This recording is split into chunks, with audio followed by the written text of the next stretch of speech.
In other news, the House of Representatives has renewed its call for sweeping reforms in Nigeria's maritime sector, emphasizing the urgent need to improve funding, enhance revenue collection systems, and ensure full compliance with remittance policies.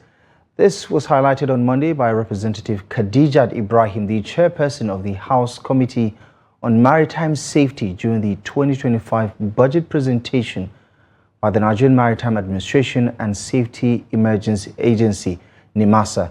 Here's the report. Nigeria's maritime industry, one of the nation's most strategic revenue sources outside oil, remains under scrutiny as lawmakers call for stronger financial support and full automation of revenue processes. The call is to push for enhanced funding for maritime infrastructure, digital tracking systems, and training programs aimed at boosting transparency, sealing leakages, and aligning with international best practices.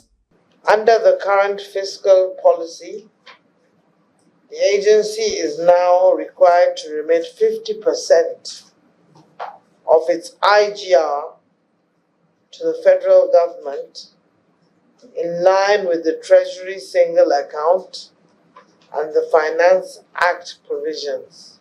For 2024, the agency projected 467.4 billion naira in revenue.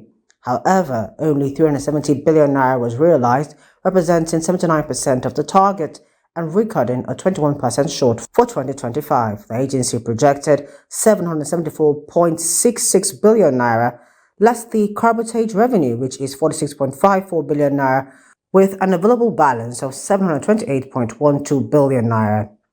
The offshore waste reception facility levy generation and collection will be enhanced as a result of the enhanced platforms.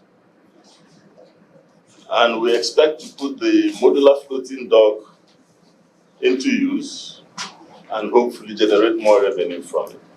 Members of the committee emphasized the need for a complete overhaul of operational systems across ports and maritime agencies. University of Maritime University, Kerengoku, 1 billion naira was appropriated, and they have not been able to access 1 naira. Every cover of that money has not been spent. And we put there that there's a percentage that has been spent. I think there should be an explanation.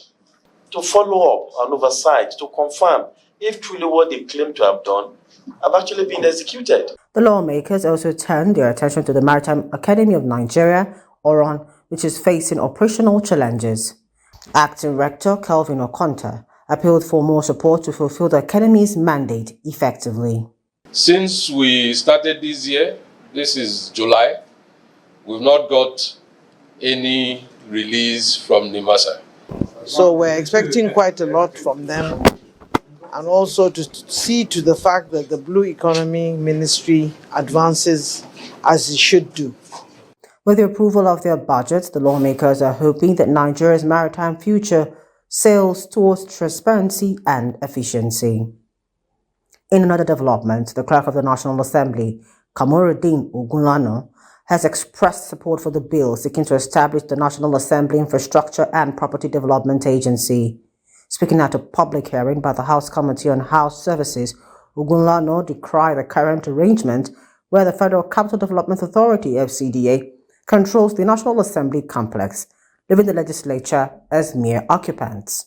The clerk also cautioned against provisions proposing a new Director General for the agency, which could clash with the existing Directorate of Estate and Works, already managing such responsibilities. Our original concept is to strip these agencies and vest the authority, the ownership, control, management, to use your language, maintenance of this complex on the National Assembly management. Also speaking, the Speaker of the House of Representatives, Abbas Tajuddin, represented by Minority Whip Ali Issa, described the bill as timely, stressing the need for the National Assembly to take full control of its facilities to strengthen legislative independence. This means we are placing control over our premises where it belongs, within the institution that uses and maintains them. The aim is to ensure that maintenance, development, and preservations are handled with the priority and professionalism they deserve. Lawmakers in their remarks said the legislation would correct an existing anomaly and enhance the legislature's operational autonomy and efficiency. We believe that the establishment of the National Assembly Infrastructure and Property Agency will not only strengthen the independence of the legislature but also enhance our operational autonomy. The key objectives of the agency, Mr. Chairman, my distinguished present guest, is the agency will oversee the maintenance, repair, construction, and reconstruction of the National Assembly and all agencies of the National Assembly, which shall include the health and fitness facilities, garages, chambers, and the office buildings, ensuring they are all properties maintained, utilized, and contribute to a more efficient and productive legislative process. The House called for key amendments to prevent operational conflict and duplication of roles.